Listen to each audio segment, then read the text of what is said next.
Hello guys, welcome back to my channel. I hope you and your family are doing well. I'm currently at Tetteh Quashie original farm. I am gonna tour the original cocoa farm in the eastern region, and I am in the farm as you can see. So I'll tell you a little bit history about this farm, and I'll show you how we process our cocoa. Let's get right into the video.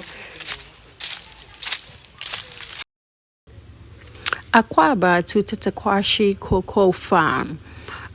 This farm was established in 1879, and the history behind it. Tetteh Quashie was a blacksmith with the Basel mission in Ghana. So they invited him or contracted him to travel to Fernando, which is now Equatorial Guinea. Whilst he was in Fernando, he saw this amazing plant and then asked few questions about it. He then asked a farmer to gift him some pods. The farmer did, but it was illegal to export natural resources to a different country. He then smuggled it to Ghana.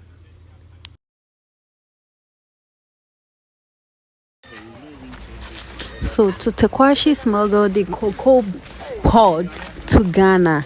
I was told he was gifted 6 pods. He then hid it in his toolbox and then ship it to Ghana.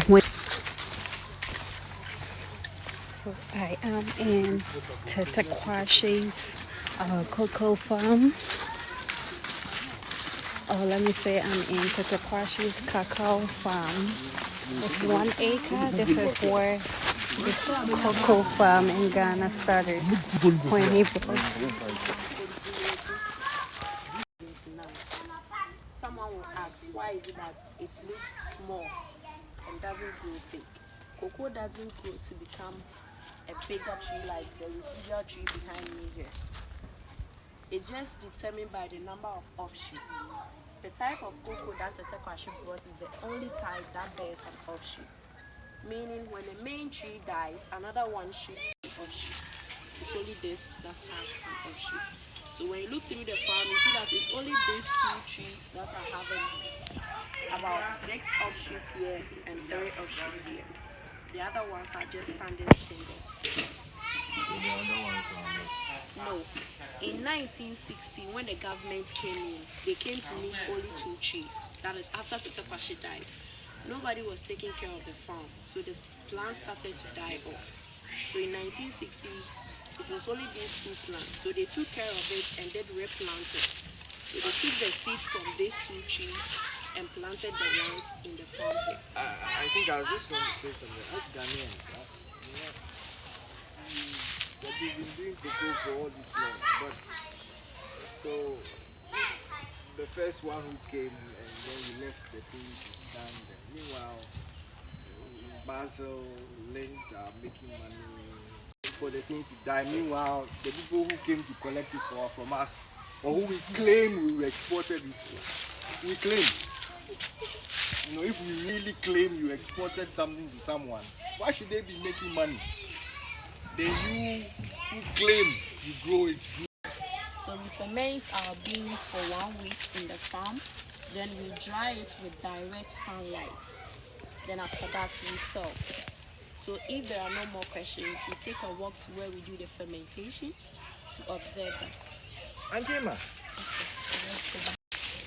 Alright, so she is going to pluck some cocoa bean.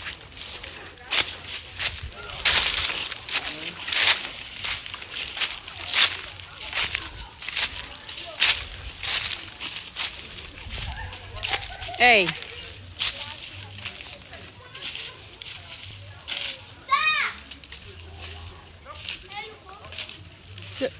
There's one over there.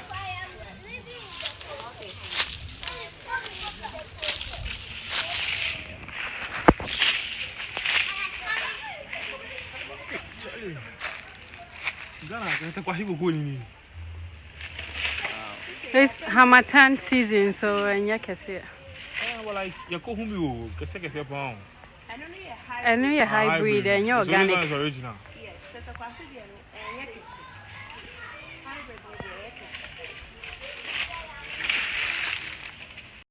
Fashion,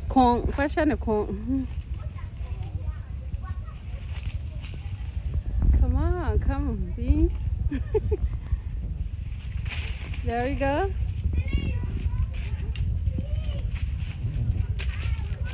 We got a cacao pod. We are at the point where we do the fermentation. And in every cocoa farm, there is a particular place that we do fermentation. Fermentation is supposed to be done on the floor, but this is just a demonstration. That's why I'm doing it up here. So before that, we go in for plantain leaves or banana leaves. That's the fermentation. We go in for plantain leaves. So we lie the leaves on the ground. Before that, we have our harvested cocoa pod here. But this is what we have to get. So when I open it up here, they are white in color. So we need to process it to get this. So I need to strike my pod open. And this is how the beans are arranged in the pod. So I will have to remove them. So, we do 55. No. I'll have to remove them and put them on the leaf. But when they are fresh like this too, they are edible. They taste like mango, sometimes sweet, others too sour. So you can take one, you suck or you lick around it, like taking candy. So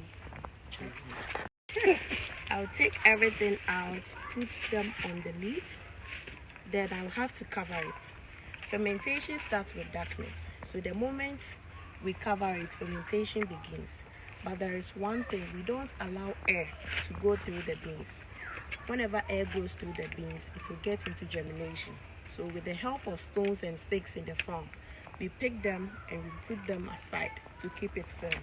So assuming this has sticks and stones, we put them around to keep it firm, to prevent air from going through the beans. Then we leave it in the farm for first 3 days. After the first 3 days, we come back. There is a placenta that keeps the beans together. We take that placenta out on the 3rd day. And the reason why we take it on the 3rd day is because it's very much easy to remove on the 3rd day. So we take this out. This is the cocoa placenta. Stones around. Leave it for another 2 days, making 5. On the 5th day, when the farmer comes back to the farm, he or she will notice some changes, starting from the surface of the beans. You can see we have a fermentation ongoing behind you with the stones around it. You open it, you see that the surface has turned from white to brown. But because it's a heat fermentation, when you go in beneath about 4 inches, that place is very fermented because there is no oxygen to support the fermentation. So we mix the beans up, chocolate coming from the fermentation. And also the reason why we do the fermentation is to bring out 3 things. 1, the scent. 2, the taste. And 3, the color, which is the dark brown color. So, can I ask a question? So who taught Tetteh Quashie how to do all this? This was done in Fernando Pope by the farmers there, so he learned everything. Okay, and so what was the intention of then that chocolates? And so because we didn't used to know anything about chocolate, so what was the intention of Tetteh Quashie then smelling chocolate and then deciding that this is what the people who were going to take the export wanted? Yeah, when he went to Equatorial Guinea, that is, they were making chocolates from there. Definitely, they were making chocolate from there. And before you get what they used for the chocolate, this is the process that you need to pass through before you get that. Then it means that Guinea should be one of the top chocolate producers in the world. Yes. They didn't produce. But now they are not into cocoa plantation. They are into oil. Yeah. Because where they are is because of the sunshine, they are not doing cocoa production again. So when you see that all the beans are turned from white to brown, you need to dry it. And in Ghana, we only use direct sunlight in drying of our cocoa. So we take it with either basket or bowl, put them on this type of mat, which was made out of a raffia tree, and they've tied it in such a way that when it's about to rain, you can just fold it and prevent rain or water from touching the beans. So depending on how the sun is scorching, roughly 2 to 3 weeks, you have your beans to be dry to this day. And this is what we put in the 64 kilogram bags to sell. Please, do we understand? So this is the ideal mat, right? Yes. So if you use another mat, In Chi, we call it apa, and one of the hata cocoa. Yeah. but there is no history behind it. Why? No. The computer or Yeah. So there is this color that we have in this fresh cocoa bean, which is purple, but after well fermented and well dried, the color changes to dark brown.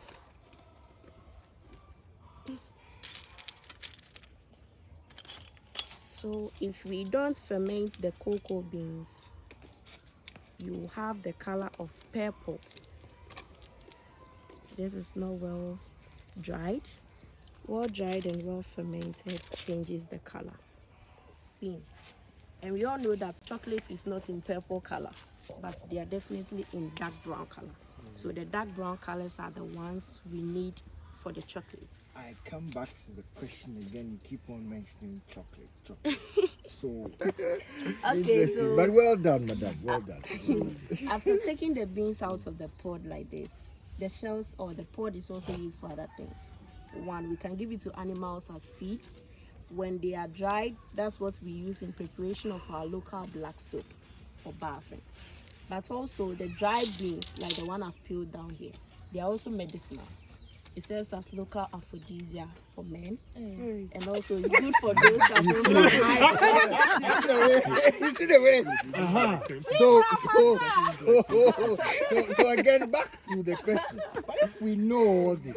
I never knew this one. You see, we know all this. Why are we sending the thing? People would have blended it So and be selling exactly. it I mean, from that's the question I'm asking. If we know all this, why are we sending the thing to?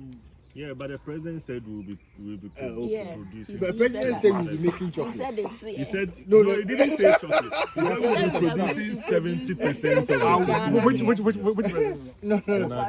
When And the president He added, said we are and when we'll they be said making this is chocolate. the incentives that they have to get doesn't even come. But Yeah. Cote d'Ivoire is like an open market, Yeah. like tomatoes, and you can sell it. Yeah. Okay. No, but So then it's please. better we sell to an institution.